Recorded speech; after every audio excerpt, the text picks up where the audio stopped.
Hello everyone. ഇന്നത്തെ video കുറച്ച് different ആയിട്ടുള്ളൊരു വീഡിയോ ആണ്. സാധാരണ ഞാൻ ചെയ്യാറ് സ്പൂൺ ഫീഡിങ് ടൈപ്പ് വീഡിയോസാണ്. നാളെ പറക്കാൻ പോകുന്ന സ്റ്റോക്കുകൾ അല്ലെങ്കിൽ അടുത്ത ആഴ്ച പറക്കാൻ പോകുന്ന സ്റ്റോക്കുകൾ, അപ്പർ സർക്യൂട്ട് അടിക്കാൻ പോകുന്ന സ്റ്റോക്കുകൾ, ഇങ്ങനെയൊക്കെയാണ്. അത് മാത്രമല്ല, ഞാൻ അതിൻ്റെ ടാർഗറ്റും സ്റ്റോപ്പ് ലോസും ടൈം ഫ്രെയിം വരെ ഷെയർ ചെയ്യാറുണ്ട്. അപ്പോൾ അങ്ങനെയാണ് സാധാരണ വീഡിയോസ് ചെയ്യാറ്. പക്ഷേ ഇത് ഒരു എഡ്യൂക്കേഷണൽ വീഡിയോ ആണ്. നിങ്ങൾ വളരെ പേഷ്യൻസോടെ വീഡിയോസൊക്കെ കാണാൻ താല്പര്യമുള്ള ആളുകൾക്ക് ഡെഫിനറ്റ്ലി വർത്തായിരിക്കും. കാരണം ചില ആളുകൾ കാണാൻ ഞാൻ ഇന്നലെ ചെയ്ത വീഡിയോൻ്റെ താഴെ കമൻറ്റ് ചെയ്യുന്നുണ്ടായിരുന്നു, ഏതൊക്കെ സ്റ്റോക്കുകളൊന്ന് കമൻറ്റ് ചെയ്യാവോ. 7 സ്റ്റോക്കുകൾ ഇന്നലെ മിഞ്ഞാന്ന് ചെയ്ത വീഡിയോ ആണ്. അതിൽ ഞാൻ 7 സ്റ്റോക്കുകൾ പറയുന്നുണ്ട് ആ വീഡിയോയിൽ തന്നെ. ആ സ്റ്റോക്കിൽ ഏതൊക്കെയാണ് സേഫ് ആയിട്ടുള്ള സ്റ്റോക്കുകൾ, ചില സ്റ്റോക്കുകൾ ഞാൻ മെൻഷൻ ചെയ്യാറുണ്ട്. ഇത് കുറച്ച് റിസ്ക്കിയാണ്, നിങ്ങൾ ഈ രീതിയിൽ ചെയ്യുക, അങ്ങനെ പല കാര്യങ്ങളും ആ ഒരു വീഡിയോസിൽ ഞാൻ പറയാറുണ്ട്. അപ്പോൾ അതൊന്നും കാണാതെ ജസ്റ്റ് സ്റ്റോക്കുകൾ മാത്രം താഴെ കമൻറ്റ് ചെയ്തിട്ടുണ്ടാകും. ആരെങ്കിലും കമൻറ്റ് ചെയ്തിട്ടുണ്ടാകും ഇത്രയും സ്റ്റോക്കുകളാണ് ഈ വീഡിയോയിൽ പറയുന്നത്. അപ്പോൾ അത് വെച്ചിട്ട് ട്രേഡ് എടുക്കുന്ന അത്രയും പേഷ്യൻസ് ഇല്ലാത്ത ആളുകളൊക്കെ ഉണ്ട്. അപ്പോൾ അവർക്ക് വേണ്ടിയിട്ടില്ലാതല്ല, ഇത് കുറച്ച് സീരിയസ് ആയിട്ട് ട്രേഡിങ്ങിനെ കാണുന്ന ആൾക്ക് വേണ്ടിയിട്ടാണ്. ഡെഫിനറ്റ്ലി കാണുക. സോ ഈ വീഡിയോയിലൂടെ ഞാൻ പറയാൻ പോകുന്നത്, നമുക്ക് ഒരുപാട് സമയം ഇനി ഇൻട്രൊഡക്ഷനിൽ കളയണ്ട, ഈ വീഡിയോയിലൂടെ ഞാൻ പറയാൻ പോകുന്നത് 3 കാര്യങ്ങളാണ്, അല്ലെങ്കിൽ 3 റൂൾസ് ആണെന്നൊക്കെ പറയാം. അത് നമ്മൾ ട്രേഡിങ്ങിൽ തീർച്ചയായിട്ടും അറിഞ്ഞിരിക്കേണ്ട, അല്ലെങ്കിൽ ഫോളോ ചെയ്യേണ്ട, അല്ലെങ്കിൽ തീർച്ചയായിട്ടും നമ്മൾ കൺസിഡർ ചെയ്യേണ്ട 3 കാര്യങ്ങളെ കുറിച്ചിട്ട്, അല്ലെങ്കിൽ 3 റൂൾസിനെ കുറിച്ചിട്ട്. ഇതിൽ ഫസ്റ്റ് കാര്യത്തിനെ കുറിച്ചിട്ട് ഞാൻ ആദ്യം പറയും. ഇത് ഒരുപാട് കാലമായിട്ട് ഞാൻ ഡിസ്കസ് ചെയ്തിട്ടുള്ള സംഭവമാണ് ഈ മണി മാനേജ്മെൻറ്റ് എന്ന് പറയുന്നത്. മണി മാനേജ്മെൻറ്റ് എനിക്കൊന്നും എൻ്റെ ചാനലിൽ ഞാൻ ഒരുപാട് പ്രാവശ്യം പറഞ്ഞിട്ടുണ്ട്, നമ്മുടെ ടെലിഗ്രാമിൽ എല്ലാം പറഞ്ഞിട്ടുണ്ട്. പക്ഷേ എത്ര പറഞ്ഞാലും ഇതാരും ഫോളോ ചെയ്യില്ല എന്നുള്ളതാണ് ഇതിൻ്റെ ഒരു സത്യാവസ്ഥ. ഫോളോ ചെയ്യാൻ താല്പര്യമില്ലാത്തത് കൊണ്ടല്ല, പറ്റാത്തത് കൊണ്ടാണ്. ഈ പറ്റാത്തത് എന്തുകൊണ്ടാണെന്ന് വെച്ച് കഴിഞ്ഞാൽ നമ്മുടെ ഇമോഷൻസ് ആണ് നമ്മളെ കൺട്രോൾ ചെയ്യുന്നത്. അങ്ങനെയാണ് നമുക്കിത് ഫോളോ ചെയ്യാൻ പറ്റാതാവുന്നത്. ഞാനൊരു എക്സാമ്പിൾ പറഞ്ഞുതരാം. ഇപ്പം നമുക്ക് എന്നും 5 മണിക്ക് എണീക്കണം എന്നുള്ളതാണ് നിങ്ങളുടെ ഒരു ആഗ്രഹമാണെന്ന് വിചാരിക്കുക. അപ്പോൾ നമുക്ക് എന്താണെങ്കിലും ഫസ്റ്റ് നമ്മൾ ട്രൈ ചെയ്യും. അപ്പോൾ 2 ദിവസം എണീക്കും, പിന്നെ നമ്മൾ സ്റ്റോപ്പ് ചെയ്യും. പിന്നെ 2-3 ആഴ്ച കഴിയുമ്പോൾ വീണ്ടും നമുക്ക് ആ ഒരു മോട്ടിവേഷൻ കയറിയിട്ട് ഇന്നും 5 മണിക്ക് എണീക്കണം. അപ്പോൾ വീണ്ടും നമ്മൾ സ്റ്റാർട്ട് ചെയ്യും. അപ്പോൾ ചിലപ്പോൾ 2 ദിവസം വരെ 2-3 ദിവസമൊക്കെ പോയേക്കാം. അപ്പോൾ വീണ്ടും 3-4 ദിവസം കഴിഞ്ഞാൽ പിന്നെ നമ്മൾ ഡ്രോപ്പ് ചെയ്യും. അത് പിന്നെ നമുക്ക് മടിയായിട്ട് പിന്നെ അത് ഡ്രോപ്പ് ചെയ്യും. പിന്നെ കുറേ കാലം കഴിയുമ്പോൾ വീണ്ടും നമുക്ക് മോട്ടിവേഷൻ കയറും, വീണ്ടും നമ്മൾ കറക്റ്റായിട്ട് ഫോളോ ചെയ്യണം എന്ന് പറഞ്ഞിട്ട് ഇറങ്ങും. അപ്പോൾ കുറച്ച് കാലമൊക്കെ വീണ്ടും നമുക്ക് കറക്റ്റായിട്ട് 5 മണിക്ക് എണീക്കും, പിന്നെ നമ്മൾ വീണ്ടും ഡ്രോപ്പ് ആവും. അങ്ങനെയാണ് നമ്മുടെ ലൈഫ് സാധാരണ. ബാക്കിയുള്ള എല്ലാ കാര്യത്തിലും അങ്ങനെ തന്നെയാണ് വർക്കാവും. അത് ഇമോഷൻസ് അല്ലെങ്കിൽ നമ്മുടെ ഓരോ സിറ്റുവേഷൻസിനനുസരിച്ചിട്ട് നമ്മുടെ ഡിസിഷനും അതുപോലെ തന്നെ നമ്മുടെ കറക്റ്റായിട്ടുള്ള മെൻറ്റാലിറ്റിയുടെ അല്ലെങ്കിൽ മൈൻഡ് സെറ്റിൻ്റെ ഒക്കെ ഒരു പ്രശ്നങ്ങളാണിത്. അപ്പോൾ ഇപ്പം നമ്മൾ 5 മണിക്ക് എണീക്കണം, അല്ലെങ്കിൽ ഞാൻ കൃത്യമായിട്ട് ഈ കാര്യങ്ങളൊക്കെ പഠിക്കണം, എനിക്കിങ്ങനെ ചെയ്യണം, ഇങ്ങനത്തെ ആഗ്രഹങ്ങൾ നമ്മൾ എത്രത്തോളം സ്ട്രിക്റ്റ് ആയിട്ടാണ്, എത്രത്തോളം ഡെഡിക്കേറ്റഡ് ആയിട്ടാണ് ഫുൾഫിൽ ചെയ്യുന്നത്, അതിൻ്റെ അതുപോലെ തന്നെയാണ് ഈ ട്രേഡിങ്ങിൽ നമ്മൾ മണി മാനേജ്മെൻറ്റ് ഫോളോ ചെയ്യണം എന്ന് പറയുമ്പോൾ നമ്മൾ ചെയ്യുന്നത്. അപ്പോൾ ചില ആളുകളെ ഞാൻ കണ്ടിട്ടുണ്ട്. അപ്പോൾ എൻ്റെ ഫ്രണ്ട് 1-2 ആളുകളൊക്കെ ഞാൻ നോട്ട് ചെയ്ത ആളുകളുണ്ട്. അവർ മണി മാനേജ്മെൻറ്റ് ഇങ്ങനെയാണെന്ന് പറഞ്ഞു കഴിഞ്ഞാൽ അവർ കറക്റ്റായിട്ട് ഇത് ഫോളോ ചെയ്യുന്നുണ്ട്. ചില ആളുകൾക്ക് അങ്ങനത്തെ ഒരു കഴിവുണ്ട്. മീൻസ് ഞാൻ പറയുന്നത് എന്താണെന്ന് വെച്ച് കഴിഞ്ഞാൽ ആർക്കും അങ്ങനത്തെ ഇതില്ല, ചില ആളുകൾക്ക് മാത്രമേ ആ കഴിവുള്ളൂ എന്നുള്ളതല്ല. പക്ഷേ ചില ആളുകൾക്ക് ഓൾറെഡി അവർ കുറച്ചും കൂടെ കമ്മിറ്റഡ് ആയി എല്ലാ കാര്യങ്ങളും. ഇപ്പം ഞാൻ നാളെ ഈ കാര്യങ്ങൾ ചെയ്യുന്നു പറഞ്ഞാൽ അവർ കറക്റ്റായിട്ട് ആ ടൈമിംഗ് ഒക്കെ വളരെ പക്കയായിരിക്കും. അപ്പോൾ നാളെ 5 മണിക്ക് ഞാൻ ഈ സ്ഥലത്തെത്തും എന്നവർ പ്ലാൻ ചെയ്താൽ അവർ കൃത്യമായിട്ട് വന്നിട്ടുണ്ടാവും. അപ്പോൾ ഫ്രണ്ട്സൊക്കെ ആണെന്നുണ്ടെങ്കിൽ നാളെ ട്രിപ്പിന് പോകുന്ന സമയത്ത് 5 മണിക്ക് ഇറങ്ങണം എന്ന് പറയുമ്പോൾ കറക്റ്റ് 5 മണിക്ക് എത്തുന്ന ആളുണ്ടാവും. അപ്പോൾ അവർ കുറച്ചും കൂടെ ഇതിനൊക്കെ ഏബിളായിരിക്കും. അതായത് നമ്മൾ ഇത്രയും ഞാൻ റിസ്ക് എടുക്കുള്ളൂ, ഇത്ര ആയി കഴിഞ്ഞാൽ നമ്മുടെ ട്രേഡ് എക്സിറ്റ് ആയി പോകും. അപ്പോൾ അങ്ങനത്തെ റൂൾസ് വരുന്ന സമയത്ത് കറക്റ്റായിട്ട് ഫോളോ ചെയ്യുന്ന ആളുകൾ അത് ലൈഫിലും ഇതുപോലെ തന്നെ ഫോളോ ചെയ്തിട്ടുണ്ടാവും, അല്ലെങ്കിൽ ഇപ്പോൾ ലൈഫിലും ഫോളോ ചെയ്യുന്ന ആളായിരിക്കും. നമ്മൾ ലൈഫിൽ ഈ കാര്യങ്ങളൊന്നുമില്ല, നമ്മൾ പ്രോപ്പറായിട്ട് ടൈമിംഗ് ഇല്ല. ഇപ്പോൾ ട്രേഡിംഗ് ഇന്നുണ്ടെങ്കിലും ചിലപ്പോൾ 9 മണിക്ക് എണീക്കുക, അങ്ങനത്തെ ഒക്കെ നമ്മൾ കറക്റ്റായിട്ടുള്ള ഒരു റൂട്ടീൻ ഇല്ലാത്ത ആളാണെന്നുണ്ടെങ്കിൽ ഇതേ ഒരു കാര്യം നമ്മൾ ട്രേഡിങ്ങിലേക്കും വരും. അപ്പോൾ ഞാൻ പറഞ്ഞു വന്നതെന്ന് ചോദിച്ചാൽ, നമുക്ക് മണി മാനേജ്മെൻറ്റ് എന്താണെന്നുള്ളത് ആദ്യം നമ്മൾ ഫിക്സ് ചെയ്യാം. എങ്ങനെയാണ് മണി മാനേജ്മെൻറ്റ്, ഞാൻ എത്ര ട്രേഡ് ഒരു ദിവസം എടുക്കും, എത്ര സ്റ്റോപ്പ് ലോസ് വെക്കും, എത്ര ടാർഗറ്റ് എടുക്കും, എത്ര രൂപ ലോസ് ആയി കഴിഞ്ഞാൽ എനിക്ക് വലിയ കുഴപ്പമില്ല, എത്ര രൂപ എനിക്ക് ഏൺ ചെയ്യണം, അല്ലെങ്കിൽ എന്തൊക്കെയാണ് ചെയ്യണം, ഈ കാര്യങ്ങളൊക്കെ നമ്മൾ ആദ്യം സെറ്റ് ചെയ്യാം. ഇത് എങ്ങനെയാണ് സെറ്റ് ചെയ്യേണ്ടതെന്നുള്ളത് ഞാൻ ഈ വീഡിയോയിലൂടെ പറയുന്നില്ല. അതിന് കാരണം എന്താണെന്ന് വെച്ച് കഴിഞ്ഞാൽ ഓരോരുത്തരും ഡിഫറൻ്റ് ആയിട്ടാണ് മണി മാനേജ്മെൻറ്റ് ചെയ്യേണ്ടത്. ഇപ്പം ഞാൻ ചെയ്യുന്ന മണി മാനേജ്മെൻറ്റ് വേറൊരാൾക്ക് വർക്കാവില്ല, അല്ലെങ്കിൽ വേറൊരാൾ ചെയ്യുന്നത് വേറെ ഒരാൾക്ക് പറയും. കാരണം ഓരോരുത്തരും ഡിഫറൻ്റ് ആയിട്ടുള്ള ഫിനാൻഷ്യൽ സ്റ്റെബിലിറ്റിയിലാണ് നിൽക്കുന്നുണ്ടാവുക. ചില ആളുകൾ വർക്ക് ചെയ്തുകൊണ്ടിരിക്കുന്ന ആളായിരിക്കും, ചില ആളുകൾ ജോലി ഇല്ലാത്ത ആളായിരിക്കും, ചില ആളുകൾ ലോൺ എടുത്തിട്ടൊക്കെ ആയിരിക്കും, ചില ആളുകൾ ഒരുപാട് കാലം വർക്ക് ചെയ്തിട്ടുള്ള സേവിങ്സ് കൊണ്ടായിരിക്കും ട്രേഡ് ചെയ്യുക, ചില ആളുകൾ ബിസിനസ് ചെയ്യുന്ന ആളായിരിക്കും, സൈഡായിട്ട് നോക്കുന്നതായിരിക്കും. പല ടൈപ്പ് ആളുകളാണ് ഉണ്ടാവുക. അപ്പോൾ ഓരോരുത്തർക്കും മണി മാനേജ്മെൻറ്റ് ഡിഫറൻ്റ് ആണ്. പക്ഷെ ഞാൻ പറയുന്നത് ഈ മണി മാനേജ്മെൻറ്റ് ഉണ്ടാക്കുന്നതല്ല ബുദ്ധിമുട്ട്. അതായത് നിങ്ങൾക്കൊരു മണി മാനേജ്മെൻറ്റിൻ്റെ പ്ലാൻ കിട്ടാനല്ല ബുദ്ധിമുട്ട്, അത് സിമ്പിളാണ്, അത് സിമ്പിളായിട്ട് നിങ്ങൾക്ക് ഉണ്ടാക്കാം. പക്ഷേ ഇത് ഫോളോ ചെയ്യാനാണ് ബുദ്ധിമുട്ട്. ഇത് ഫോളോ ചെയ്യണമെന്നുണ്ടെങ്കിൽ എന്ത് വേണം എന്നുള്ളതാണ് ഞാൻ പറഞ്ഞുകൊണ്ട് വരുന്നത്. ഇത് ഫോളോ ചെയ്യണമെന്നുണ്ടെങ്കിൽ നമ്മളെല്ലാ കാര്യത്തിലും ഈ ഒരു സംഭവം നമ്മൾ കൊണ്ടുവന്നേ പറ്റുള്ളൂ. അത് ഞാൻ കൃത്യമായിട്ടാണ് പറയുന്നത്, എക്സ്പീരിയൻസ് എന്നാണ് പറയുന്നത്. അത് വന്നാലേ ഇവിടേക്കും വരുള്ളൂ.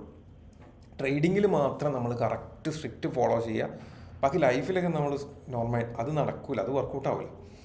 എല്ലാം ഒരുപോലെ ഇതാവുള്ളൂ. കാരണം ഇത് ഡയറക്റ്റ്ലി നമ്മുടെ ഇമോഷൻസിനെ കണക്ട് ചെയ്തുകൊണ്ടുള്ളൊരു സംഭവമാണ് ഈ കാര്യങ്ങൾ. അപ്പോൾ ട്രേഡിങ് സക്സസ്ഫുൾ ആവണമെന്നുണ്ടെങ്കിൽ ആദ്യം നല്ലൊരു മനുഷ്യനായി മാറണം എന്നുള്ളതാണ് ഫസ്റ്റ് നമ്മൾ ചെയ്യേണ്ടത്. അതായത് കൃത്യമായിട്ടുള്ള നമ്മൾ എന്തൊക്കെ പ്ലാൻ ചെയ്തോ അത് കറക്റ്റായിട്ട് വർക്കൗട്ട് ചെയ്യിപ്പിക്കാൻ പറ്റണം എന്നുള്ളതാണ് ഫസ്റ്റ് നമ്മൾ അറിയേണ്ടത്. അപ്പോൾ അത് പ്രോപ്പറാണ്. ഈ കാര്യങ്ങൾ നമ്മുടെ ലൈഫിലൊക്കെ ഈ കാര്യങ്ങൾ വർക്കൗട്ട് ആവുന്നുണ്ടെങ്കിൽ ഓട്ടോമാറ്റിക്കലി നമുക്കിത് വർക്കായി മാറും. അപ്പോൾ ഞാൻ പറഞ്ഞു വന്നത് ഫസ്റ്റ് നമ്മുടെ മണി മാനേജ്മെൻറ്റ് നമ്മൾ പ്രോപ്പറാക്കുക. അപ്പോൾ അതിന് വേണ്ടിയിട്ടുള്ള കാര്യങ്ങൾ ചെയ്തുകൊണ്ടിരിക്കുക എന്നുള്ളതാണ്. എനിക്ക് ഈ ടോപ്പിക്ക് ഇൻട്രസ്റ്റിംഗ് ആയിട്ട് തോന്നുന്നുണ്ടെങ്കിൽ ഞാൻ ഈ മണി മാനേജ്മെൻറ്റ് എങ്ങനെ ഫോളോ ചെയ്യും, എങ്ങനെ റൂട്ടീനിലേക്ക് വരും എന്നുള്ളതിനെ കുറിച്ചിട്ട് ഡീറ്റെയിൽ ആയിട്ട് വീഡിയോ ചെയ്യാം. അങ്ങനെ ഉണ്ടെങ്കിൽ നിങ്ങൾ താഴെ കമൻറ്റ് ചെയ്ത് അറിയിക്കാം. ഇല്ലെങ്കിൽ ഈ വീഡിയോ വളരെ വലിയ ലെങ്ത് ആയി പോകും. അപ്പോൾ അതുകൊണ്ട് ഈ ഒരു ടോപ്പിക്ക് ഞാൻ ഏകദേശം ഒരു ഹിൻഡ് തന്നിട്ട് സ്റ്റോപ്പ് ചെയ്യുകയാണ്. ഇതാണ് കാര്യം, മണി മാനേജ്മെൻറ്റ് ഇമ്പോർട്ടൻ്റ് ആണ്. അതിന് വേണ്ടിയിട്ട് ഇത്രയും കാര്യങ്ങൾ നമുക്ക് ചെയ്താലേ അതിൻ്റെ കൂടെ നമുക്ക് വർക്കൗട്ട് വന്നൊരു കാര്യമാണ്. മണി മാനേജ്മെൻറ്റ് ഫോളോ ചെയ്യണം, നമ്മൾ ട്രേഡിങ്ങിൽ ഇത് ചെയ്യണം അത് ചെയ്യണം എന്ന് പറഞ്ഞാൽ നമ്മൾ കൃത്യമായിട്ടൊരു റൂള് എഴുതി വെച്ചിട്ടൊന്നും കാര്യമില്ല. എഴുതിയിട്ട് നമ്മുടെ സിസ്റ്റത്തിൻ്റെ അവിടെ വെച്ചിട്ടൊന്നും കാര്യമില്ല. നമ്മൾ എല്ലാ കാര്യങ്ങളിലും ആ ഒരു റുട്ടീൻ വന്നു കഴിഞ്ഞാൽ ഇതിലും നമുക്ക് വർക്കൗട്ട് ആവുള്ളൂ എന്നുള്ളതാണ് ഫസ്റ്റ്. ഇത് രണ്ടാമത്തെ കാര്യം, ട്രേഡ് പ്ലാൻ. ഇതും വളരെയധികം ഇമ്പോർട്ടൻ്റ് ആണ്. ഇത് കുറച്ചുകൂടെ ടെക്നിക്കലാണ്, പക്ഷേ വളരെ വളരെ വളരെയധികം ഇമ്പോർട്ടൻ്റ് ആണ്. കാരണം നമ്മളൊരു ട്രേഡ് എടുക്കുമ്പോൾ നമ്മൾ എവിടെ എക്സിറ്റ് ചെയ്യും എന്നുള്ളതിനെ കുറിച്ച് നമുക്ക് കൃത്യമായിട്ടുള്ള പ്ലാൻ ഉണ്ടായിരിക്കണം. നമ്മൾ ഈ ഒരു ട്രേഡ് എന്തിനെടുക്കുന്നു, അതായത് എത്ര രൂപ ഗെയിൻ ചെയ്യാനാണ് നമ്മൾ എടുക്കുന്നത് എന്നുള്ളത് ആദ്യം നമുക്ക് ഫിക്സ് ചെയ്യണം.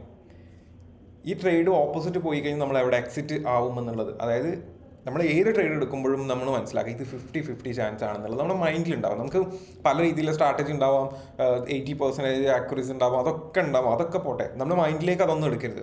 മൈൻഡിലേക്ക് എടുക്കേണ്ടത് ഈ ട്രേഡ് 50-50ആണ്, താഴോട്ടും പോകാം മുകളിലോട്ടും പോകാം, എന്തോ സംഭവിക്കാം നാളെ. കാരണം ഫ്യൂച്ചറാണ് നമ്മൾ പ്രെഡിക്റ്റ് ചെയ്യുന്നത്, കംപ്ലീറ്റ്ലി അൺപ്രഡിക്റ്റബിളാണ്. അപ്പോൾ അൺപ്രഡിക്റ്റബിൾ ആയതുകൊണ്ട് ഇൻ കേസ് ഓപ്പോസിറ്റ് പോയാൽ നമ്മൾ എന്ത് ചെയ്യും, ഇത് കൃത്യമായിട്ടുള്ള ഐഡിയ ഉണ്ടായിരിക്കണം. ഓക്കെ, അതുപോലെ തന്നെ പ്രോഫിറ്റ് വന്നു കഴിഞ്ഞാലും നമുക്ക് പ്രോഫിറ്റ് ഇനിയും കൂടുന്നു വിചാരിച്ച് നിന്ന് കഴിഞ്ഞാൽ നമുക്ക് നമ്മളെ മുമ്പ് കയറിയുള്ള ആളുകളൊക്കെ പ്രോഫിറ്റ് ബുക്ക് ചെയ്തിട്ട് അവർ പോകും. അപ്പോൾ നമ്മുടെ സ്റ്റോക്ക് താഴോട്ട് വരും ചെയ്യും, നമുക്കൊന്നും കിട്ടില്ല. അപ്പോൾ പ്രോഫിറ്റ് ബുക്കിംഗ് വളരെ ഇമ്പോർട്ടൻ്റാണ്. പ്രോഫിറ്റ് എത്ര വേണമെങ്കിലും പോയിക്കോട്ടെ, അതൊന്നും നമ്മൾ മൈൻഡ് ചെയ്യേണ്ട, കിട്ടണ എടുക്കുക. ഇതൊന്നും ഇങ്ങനെയൊന്നും പ്ലാൻ ചെയ്തിട്ട് കാര്യമില്ല, കൃത്യമായിട്ടുള്ള പ്ലാൻ അതിലുണ്ടായിരിക്കണം. പിന്നെ എവിടെ എൻ്റർ ചെയ്യും എന്നുള്ളത് അതിലേറെ ഇമ്പോർട്ടൻ്റ് ആണ്. ചില സ്റ്റോക്കുകൾ നമുക്ക് ബുള്ളിഷ് ആണെന്ന് നമുക്ക് മനസ്സിലാവും, പക്ഷെ ബുള്ളിഷായാൽ മാത്രം ഒരു ബുള്ളിഷ് ആയിട്ടുള്ള സ്റ്റോക്ക് കിട്ടിയാൽ മാത്രം പോരാ. ആ സ്റ്റോക്കിൽ ഏത് പോയിന്റിൽ എൻ്റർ ചെയ്യുന്നതാണ് എൻ്റെ റിസ്ക് മാനേജ്മെൻറ്റിന് നല്ലത് എന്നുള്ളത് നമ്മൾ കൃത്യമായിട്ട് ഐഡൻറ്റിഫൈ ചെയ്യണം. അപ്പോൾ നമുക്ക് ചില സ്റ്റോക്കിൽ നമുക്ക് കൃത്യമായിട്ടുള്ള സ്റ്റോപ്പ് ലോസ് കിട്ടില്ല. നമ്മളിപ്പോൾ സാധാരണ ഒരു 10% സ്റ്റോപ്പ് ലോസ് ആണ് വെക്കാറ്, അല്ലെങ്കിൽ ഒരു 1000 രൂപയാണ് നമ്മൾ സാധാരണ സ്റ്റോപ്പ് ലോസ് വെക്കാറെന്ന് വിചാരിക്കാം. നിങ്ങളൊരു സ്റ്റോക്ക് എടുത്തു, ഓക്കെ, നമുക്ക് എന്തൊരു സ്റ്റോക്ക് കിട്ടി, ബുള്ളിഷ് ആയിട്ടുള്ള സ്റ്റോക്ക് കിട്ടി. ആ സ്റ്റോക്കിൽ പക്ഷേ ഇപ്പം എൻ്റർ ചെയ്ത് കഴിഞ്ഞാൽ മിനിമം നമുക്കൊരു 2000 രൂപയെങ്കിലും സ്റ്റോപ്പ് ലോസ് വെച്ചാൽ ഇത് നല്ലൊരു ട്രേഡായിട്ട് വർക്കൗട്ട് ചെയ്യാൻ പറ്റുള്ളൂ എന്ന് നിങ്ങൾക്ക് തോന്നിക്കഴിഞ്ഞാൽ ആ ട്രേഡ് നിങ്ങൾ എടുക്കരുത്. ആ സ്റ്റോക്ക് നിങ്ങൾക്കുള്ളതല്ല. ചിലപ്പോൾ ആ സ്റ്റോക്ക് നാളെ ചിലപ്പോൾ 20% കയറിയേക്കാം, ഒറ്റ ദിവസം കൊണ്ട് അപ്പർ സർക്യൂട്ടൊക്കെ ചിലപ്പോൾ അടിക്കും. പക്ഷേ അത് നമ്മുടെ ട്രേഡ് അല്ല, അത് നോക്കിയിട്ട് കാര്യമില്ല. കാരണം നമുക്ക് ഓപ്പോസിറ്റ് പോകുന്നത് നമ്മൾ കണ്ടേ പറ്റൂ. ഓപ്പോസിറ്റ് പോകുന്നത് കണ്ടിട്ട് ആ ഓപ്പോസിറ്റ് പോയാലും നമ്മൾ സാധാരണ എടുക്കുന്ന റിസ്ക്കേ വരുള്ളൂ എന്ന് അങ്ങനെ വരുന്ന സ്റ്റോക്കുകൾ മാത്രമേ നമ്മൾ എടുക്കാൻ പാടുള്ളൂ. അപ്പോൾ അതുകൊണ്ട് തന്നെ ഞാൻ നേരത്തെ പറഞ്ഞ പോലെ ബുള്ളിഷ് ആയിട്ടുള്ള സ്റ്റോക്ക് കിട്ടിയാൽ പോരാ, അതിൽ നമ്മുടെ ട്രേഡ് കറക്റ്റായിട്ട് നമ്മുടെ റിസ്ക് മാനേജ്മെൻറ്റ് വെച്ചിട്ട് എടുക്കാൻ പറ്റുന്ന സ്റ്റോക്കും കൂടെ ആയിരിക്കണം, ഇല്ലെങ്കിൽ ആ സ്റ്റോക്ക് അവോയ്ഡ് ചെയ്യാം. പിന്നെ അതുപോലെ തന്നെ എൻട്രിയിൽ നമ്മൾ ശ്രദ്ധിക്കേണ്ട ഒരു സംഭവമാണ്, ചില സ്റ്റോക്കുകളുണ്ട് നല്ല രീതിയിൽ മുകളിലോട്ട് ബ്രേക്ക്ഔട്ട് സ്റ്റോക്കിലാണ് പൊതുവെ അങ്ങനെ വരാറ്. ഒരു റീട്രേസ്മെൻറ്റ് കിട്ടാതെ നല്ല രീതിയിൽ കയറി പോയിട്ടുണ്ടാവും. അപ്പോൾ അതിലൊക്കെ അത്തരത്തിൽ വളരെ അഗ്രസീവായിട്ട് അപ്സൈഡിൽ പോയൊരു സ്റ്റോക്കിൽ റീട്രേസ്മെൻറ്റ് ഇല്ലാതെ എൻട്രി എടുക്കുന്നത് അത് നമ്മളെപ്പോഴും സൂക്ഷിക്കണം. അല്ലെങ്കിൽ പിന്നെ ഒരു റീട്രേസ്മെൻറ്റ് ഉള്ള സ്പേസും കൂടെ കൊടുത്തിട്ട് നമ്മൾ സ്റ്റോപ്പ് ലൂസ് ഇടാം. അത് ഞാൻ ചില സമയത്ത് അങ്ങനെ ചെയ്യാറുണ്ട്. ചില സ്റ്റോക്ക് നല്ല കയറി പോയിട്ടുണ്ടാവും. അപ്പോൾ ഞാൻ ഇന്നലെ റെക്കമെൻഡ് ചെയ്ത സ്റ്റോക്കിൽ ഞാൻ അങ്ങനെ പറഞ്ഞിട്ടുണ്ടായിരുന്നത്, നല്ല രീതിയിൽ കയറി പോയിട്ടുണ്ട്, ചിലപ്പോൾ റീട്രേസ്മെൻറ്റ് വന്നേക്കാം. റീട്രേസ്മെൻറ്റ് വന്നാൽ ഈ ഒരു പോയിന്റ് വരെയൊക്കെ വരാൻ ചാൻസ് ഉള്ളൂ, അതിനുശേഷം വീണ്ടും റിവേഴ്സ് ചെയ്യുമായിരിക്കും. അപ്പോൾ നമ്മളെന്താ ചെയ്യാറ്, അതിൻ്റെ കുറച്ചും കൂടെ താഴെയാണ് നമ്മൾ സ്റ്റോപ്പ് ലോസ് വരിക. അപ്പോൾ അതുകൊണ്ട് റീട്രേസ്മെൻറ്റ് വന്നാലും നമുക്ക് സ്റ്റോപ്പ് ലോസ് അടിക്കില്ല. അങ്ങനെ സ്റ്റോപ്പ് ലോസ് വെച്ചിട്ട് വേണമെങ്കിൽ ട്രേഡ് ചെയ്യാം. അത് എന്തുകൊണ്ട് അങ്ങനെ ട്രേഡ് എടുക്കുന്നതെന്ന് വെച്ച് കഴിഞ്ഞാൽ പറയാൻ പറ്റില്ല. ചിലപ്പോൾ ഈ നാളെ തന്നെ മുകളിലോട്ടും പോകാനുള്ള ചാൻസ് ഉണ്ട് എന്നുള്ളത് കൊണ്ടാണ്. അപ്പോൾ അങ്ങനെ ട്രേഡ് എടുക്കാം. പക്ഷേ ഈ പറഞ്ഞ പോലെ നമുക്ക് കൃത്യമായിട്ടുള്ള നമ്മുടെ റിസ്ക് മാനേജ്മെൻറ്റ് കറക്റ്റായിട്ട് ഫോളോ ചെയ്യാൻ പറ്റണം. അതുപോലെ തന്നെ പ്രോപ്പർ പോയിന്റിലായിരിക്കും നമ്മൾ എൻ്റർ ചെയ്യേണ്ടത് എന്നുള്ളതും വളരെയധികം ഇമ്പോർട്ടൻ്റ് ആണ്. ഇനി മൂന്നാമത്തെ കാര്യമാണ് നമ്മുടെ സ്ട്രാറ്റജി. ഇതും വളരെയധികം ഇമ്പോർട്ടൻ്റ് ആണ്. നമുക്ക് നല്ല ആക്യുറസി ഇല്ലാത്തൊരു സ്ട്രാറ്റജിയിൽ നമ്മൾ കയറിപ്പോയി ചെയ്തിട്ട് കാര്യമില്ല.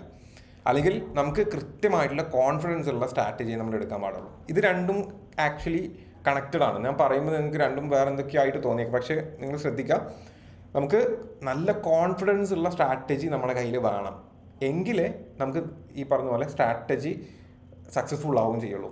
അതായത് ഞാൻ ഒന്നുകൂടെ ക്ലിയർ ആയിട്ട് പറഞ്ഞത്, നമുക്ക് കൃത്യമായിട്ട് വർക്കൗട്ട് ആവും എന്ന് ഉറപ്പുള്ള സ്ട്രാറ്റജി ആയിരിക്കണം നമ്മൾ ചൂസ് ചെയ്യേണ്ടത്. ഓക്കെ, ആ സ്ട്രാറ്റജി നമ്മൾ അങ്ങനെ ചൂസ് ചെയ്താലേ ആ സ്ട്രാറ്റജി വർക്കാവും. ഇത് എന്തുകൊണ്ട്, ഇതിൻ്റെ ഒരു ലോജിക്ക് ഞാൻ പറഞ്ഞത് എന്തുകൊണ്ടാണ് അങ്ങനെ പറയുന്നത് എന്നുള്ളത്. ഇപ്പോൾ നമുക്ക് നല്ലൊരു സ്ട്രാറ്റജി കിട്ടിയെന്ന് വിചാരിക്കുക, അത് ശരിക്കും നല്ല സ്ട്രാറ്റജിയാണ്. പക്ഷെ നമ്മൾ 2, 3, 4 ട്രേഡൊക്കെ നമ്മൾ ചെയ്തപ്പോൾ അത് ലോസ് വന്നപ്പോൾ നമ്മൾ ആ സ്ട്രാറ്റജി അങ്ങ് വിട്ടു. അപ്പോൾ എന്താ സംഭവിക്കുക, ഏത് സ്ട്രാറ്റജിയിലും ഒരു പെർസെൻറ്റേജ്, ഒരു 80% ആക്യുറസി ഉള്ള സ്ട്രാറ്റജി ആണെന്നുണ്ടെങ്കിൽ 20% ട്രേഡ് ലോസ് ആയിരിക്കും. അത് ചിലപ്പോൾ നമ്മൾ എടുത്ത് ട്രേഡ് സ്റ്റാർട്ട് ചെയ്ത സമയത്തായിരിക്കും ആ ഒരു 20% ലോസ് ഇൻ ട്രേഡിങ്ങിൽ വരുന്ന, അല്ലെങ്കിൽ 20% ലോസ് വരാനുള്ള ചാൻസ് ഉണ്ട്. 80% ആണ് ഈ സ്ട്രാറ്റജിയുടെ ആക്യുറസി വരുന്നത്. അപ്പോൾ 80% വർക്കാവും, 20% വർക്കാവില്ല. അപ്പോൾ ആ വർക്കാവാത്ത ട്രേഡുകളാണ് നമ്മൾ ആദ്യമേ എടുത്തപ്പോൾ വന്നതെന്നുണ്ടെങ്കിൽ നമുക്ക് ആ സ്ട്രാറ്റജിയിൽ വിശ്വാസം പോകും, അല്ലെങ്കിൽ ആ സ്ട്രാറ്റജി പിന്നെ നമ്മൾ ഒഴിവാക്കാനൊക്കെ ചാൻസ് ഉണ്ട്. പലരും അങ്ങനെ ചെയ്യാറുണ്ട്. അപ്പോൾ നമ്മളൊരു സ്ട്രാറ്റജി അത്യാവശ്യം കൺവിൻസിങ് ആയിട്ടുള്ള ലോജിക്കലി കറക്റ്റാണ് എന്ന് തോന്നുന്ന ഒരു സ്ട്രാറ്റജി നമുക്ക് കിട്ടിക്കഴിഞ്ഞാൽ അത് ഒരുപാട് കാലം വർക്കൗട്ട് ചെയ്യിപ്പിച്ചിട്ട് മാത്രമേ അത് വിടാൻ പാടുള്ളൂ. 1, 2, 10, 5, 10 ട്രേഡ് ഒന്നും എടുത്തിട്ട് ഒരു സ്ട്രാറ്റജിയെ വിലയിരുത്തരുത്. കുറേ കാലം നമ്മൾ ട്രേഡ് എടുക്കുക, എന്നിട്ട് കണ്ടിന്യൂസ് ആയി നമുക്ക് ഓപ്പോസിറ്റ് തന്നെ അടിക്കുന്നുണ്ടെങ്കിൽ മാത്രം ആ സ്ട്രാറ്റജി ഡ്രോപ്പ് ചെയ്യുക. ഇല്ലെങ്കിൽ എന്താ സംഭവിക്കുക വെച്ച് കഴിഞ്ഞാൽ ഈ കുറേ സ്ട്രാറ്റജിയും കൊണ്ട് നമ്മളിങ്ങനെ നടന്നുകൊണ്ടിരിക്കും. ഒരു സ്ട്രാറ്റജി എടുക്കും, അതിൽ കുറച്ച് കാലം ട്രേഡ് ചെയ്യും, വർക്കാവുന്നില്ല. വേറെ സ്ട്രാറ്റജി എടുക്കും, അതിൽ ട്രേഡ് ചെയ്യും, വർക്കാവുന്നില്ല. മൂന്നാമത്തെ സ്ട്രാറ്റജി എടുക്കും, വർക്കാവുന്നില്ല. യൂട്യൂബിൽ ഒരു 100 കണക്കിന് സ്ട്രാറ്റജി ഉണ്ടാവും. അതെല്ലാം അതിനൊക്കെ വെച്ച് നമ്മൾ ട്രേഡ് ചെയ്തുകൊണ്ടിരിക്കും. അങ്ങനെ ചെയ്യരുത്. നമ്മൾ ഏതെങ്കിലും ഒരു സ്ട്രാറ്റജി എടുക്കുക, ആ സ്ട്രാറ്റജിയിൽ ലോജിക്കലി നിങ്ങൾ ചിന്തിക്കുക, ഓക്കെ ഇതൊക്കെയാണ് ഇതിൻ്റെ ലോജിക്കുകൾ വരുന്നത്, അല്ലെങ്കിൽ ഈ ഒരു കാര്യങ്ങളൊക്കെ കൊണ്ടാണ് ഇത് പുള്ളിഷ് ആവുമെന്ന് ആ ഒരു സ്ട്രാറ്റജിയിൽ പറയുന്നത്. അപ്പോൾ അത് ശരിക്കും വർക്കൗട്ട് ആവും ഒന്ന് ചിന്തിച്ച് നോക്കാം. ഓക്കെ അത് വർക്കൗട്ട് ആവാൻ ചാൻസ് ഉണ്ട് എന്ന് തോന്നിക്കഴിഞ്ഞാൽ ആ സ്ട്രാറ്റജി നമ്മൾ എടുക്കുക. പിന്നീട് അതിൽ കണ്ടിന്യൂസ് ആയിട്ട് വർക്കൗട്ട് ചെയ്യും. പിന്നെ അത് ചേഞ്ച് ചെയ്യരുത്. അത് ചേഞ്ച് ചെയ്യുന്നത് എപ്പോഴായിരിക്കണം, ഒരുപാട് കാലമായിട്ട് നമ്മൾ മുൻപ് നമുക്ക് പ്രോഫിറ്റ് കിട്ടിയെന്ന ആ ഒരു സിറ്റുവേഷനിൽ പോലും ഇപ്പോൾ ലോസ് അടിക്കുകയാണ്, അല്ലെങ്കിൽ കണ്ടിന്യൂസ് ആയിട്ട് അത് വർക്കൗട്ട് ആവുന്നേ ഇല്ല എന്ന് അത്രയും മോശം സ്റ്റേജിൽ മാത്രമേ അത് ഡ്രോപ്പ് ചെയ്യാൻ പാടുള്ളൂ. അല്ലാത്ത സമയത്ത് അത് നമ്മൾ കണ്ടിന്യൂസ് ആയിട്ട് കൊണ്ടുപോകണം. എങ്കിൽ മാത്രമേ നമുക്ക് ഈ പറഞ്ഞ പോലെ സക്സസ്ഫുൾ ആയിട്ടുള്ള സ്ട്രാറ്റജി കിട്ടുള്ളൂ. അപ്പോൾ അതിനെന്ത് വേണമെന്ന് വെച്ചാൽ ബാക്ക് ടെസ്റ്റിംഗ് എന്നുള്ളൊരു സംഭവം നമ്മൾ വർക്കൗട്ട് ചെയ്യണം. അപ്പോൾ എന്ത് വേണമെന്ന് വെച്ചാൽ നമ്മൾ ചെറിയ ക്യാപിറ്റൽ വെച്ചിട്ട് പുതിയൊരു സ്ട്രാറ്റജി കിട്ടിക്കഴിഞ്ഞാൽ ഇല്ല ക്യാപിറ്റൽ ഫുൾ അതിൽ ഡിപ്ലോയ് ചെയ്യരുത്. ആ ഒരു സ്ട്രാറ്റജി വെച്ചിട്ടുള്ള ട്രേഡ് എടുക്കരുത്. അതിന് പകരം നമ്മൾ ഈ സ്ട്രാറ്റജി കുറച്ചാൽ നമ്മൾ ബാക്ക് ടെസ്റ്റ് ചെയ്യണം. ഇപ്പോൾ നിങ്ങൾക്ക് സ്ട്രാറ്റജി കിട്ടി, എൻ്റെ അടുത്തൊരു 1 lakh ക്യാപിറ്റൽ ഉണ്ടെങ്കിൽ ഞാനൊരു 5000 രൂപ വെച്ചിട്ട് ഈ സ്ട്രാറ്റജിയിൽ കുറച്ചാലും ട്രേഡ് ചെയ്ത് നോക്കും.